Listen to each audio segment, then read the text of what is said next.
दोस्तों, आपने गाना सुना होगा कि ना जाने किस रूप में तुझको नारायण मिल जाएगा। दरअसल कभी कभी ऐसा ही होता है कि किस रूप में हमें नारायण मिल जाए हमें पता ही नहीं रहता। दरअसल जो खबर मैं आपको सुनाने जा रहा हूँ ये उत्तर प्रदेश के बागपत के गांव की है।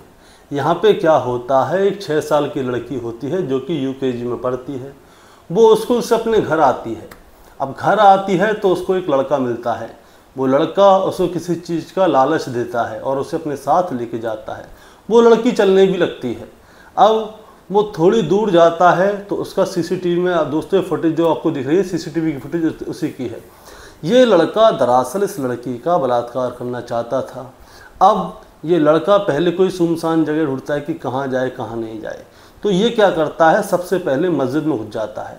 लड़की को बाहर खड़ी करता है और ये मस्जिद के अंदर घुस जाता है। अब मस्जिद के अंदर इसने देखे कि सीसीटीवी कैमरे लगे हुए हैं तो तुरंत ये लड़का बाहर आ जाता है। अब ये लड़का क्या करता है, इस लड़की को किसी ऐसी जगह पे लेके जाता है जहाँ पे कि कोई आसपास में हो ना। तो इसको एक ऐसी जगह मिल भी जाती है।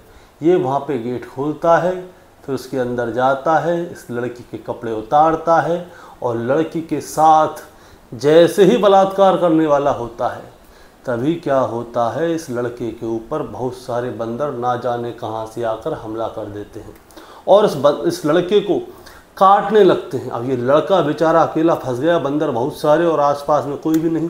उस लड़की के सारे कपड़े उतरे पड़े थे लेकिन बंदरों ने उस लड़की से कुछ नहीं कहा, इस लड़के को काटने के लिए दौड़े। अब क्या होता है, ये लड़का तुरंत अपने कपड़े पहनता है और यहाँ से जाता है भाग। अब जैसे ही ये लड़का यहाँ से भागता है तो लड़की क्या होती है, उसके भी सारे कपड़े उतरे पड़े थे तो वो अपने कपड़े पहनती है और यहाँ से सीधे दौड़ते दौड़ते अपने घर जाती है और अपनी माँ से चिपक के रोने लगती है। अब इसकी माँ इससे पूछती है कि बेटा क्या हुआ, क्यों रो रही हो। तो ये लड़की बताती है कि उसके साथ ऐसे ऐसे हुआ है। अब इसकी माँ इस लड़की के बाप को सारी बातें बताती है तो बाप का रो रो कर बुरा हाल हो जाता है। बाप से उसके दादा यानी कि बाबा पूछते हैं कि क्या हुआ, तो वो सारी बात बताते हैं। अब ये सारे घर के लोग मिलकर पुलिस स्टेशन जाते हैं, वहाँ पे इस लड़की के खिलाफ रिपोर्ट लिखवाते हैं। अब इस बच्ची के बाबा का क्या कहना है देखिए, फिर आगे मैं आपको बताता हूँ क्या घटना हुई थी। और ऐसा है, लड़की स्कूल से आई और स्कूल से आने के बाद में घर से करीब कोई 15-20 कदम ही खेल रही थी वो लड़की। वो जो उस लड़की को पकड़ के वो आया और उसे साथ लेकर चल दिया, ये कह के कि चले दूध दिया से पैसे दिलवाएंगे तुझे, तुम्हारा दूध जाओ, तुम्हारे पैसे रह रहे हैं।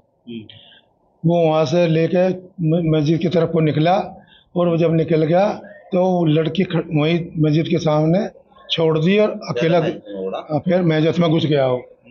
और वहाँ उसने क्या देखा वो जाने, उसके बाद निकल के वो लड़की का हाथ पकड़ के लेकर चल दिया। फिर आगे बढ़ा, करीब कोई 20-25 मीटर ही होगा, ज़्यादा दूर नहीं है। उस जगह था, उसमें फाटक खोले अंदर घुस गया, वहाँ टावर लगा हुआ है, खाली जगह थी। वहाँ उसने लड़की के कपड़े उतारे। कपड़े उतारने के बाद में वो फिर क्या करना था वो तो उसका काम है करे, लेकिन एकदम बंदर आ गए और बंदर जैसे टूट के उस पर पड़े खाली जगह में तो वो तो छोड़ के कूद के भाग गया। फिर लड़की जो थी मुझसे रोती हुई कपड़े वपड़े पहन के घर वापस आई और अपनी माँ की गोद में आके चिल्लाने लगी कि मेरे साथ ऐसा ऐसा हुआ। जैसे बंदर थे, अगर बंदर ना आते तो हाँ बिल्कुल, कुछ भी हो सकता था। बच्ची कैसे बच पाई वो? हाँ, बच्ची कैसे बच पाई? बच्ची ऐसे बच गई। यदि बंदर न होते, यदि बंदर न आते तो हो सकता अनहोनी कुछ भी हो सकती थी। बच्ची की उम्र क्या है?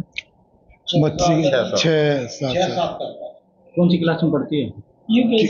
यूकेजी।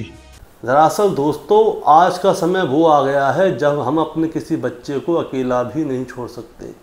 पता नहीं किस रूप में शैतान बैठा हुआ है और वो उस लड़के को बच्ची को खा जाए। ये खाना ही होता है बलात्कार करना। लेकिन कभी कभी क्या होता है, अच्छे कर्म होते हैं तो नारायण किस रूप में मिल जाए पता नहीं। लेकिन दोस्तों एक बात और बताना चाहूँगा कि हर किसी के लिए नारायण नहीं आते बचाने के लिए।